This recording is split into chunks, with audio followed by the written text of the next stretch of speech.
hubkan lagaan la soo baxnay shirkadii waa gubeen ceelbiyoodku waa gubeen wax dhaqaale leeyahay nagu reebeen lama arko 75 sano ninkii jiray adigu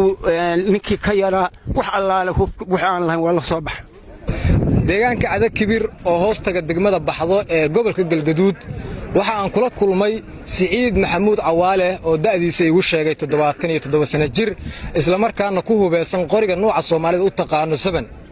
Siciid waxa uu ka mid yahay dadka deegaanka Cada Kibir oo dhawaan la soo baxay hubkooda kadib markii xubno ka tirsan ururka Al-Shabaab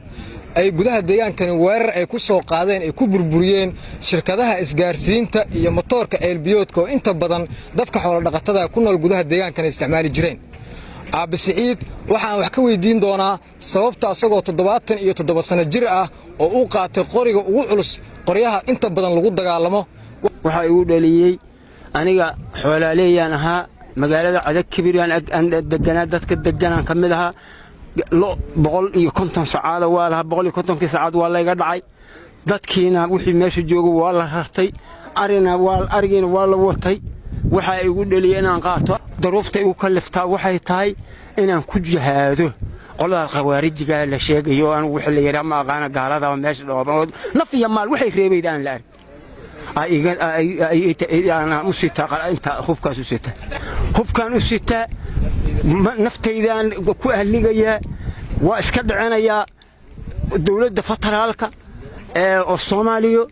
ددوينها شعبك بوحان كربا وح الله وح قوارج جاس كود الله دجال لما كرو شعبك دتكاس أنا أنقرب ورها أنا قوارج هذا الكاس كأوجبحن كان لقى الله صباح لي شركة واجبين البيوت واجبين واحد لقى اللي نقول هذا لما أركو 77 سنة نكي جري أدو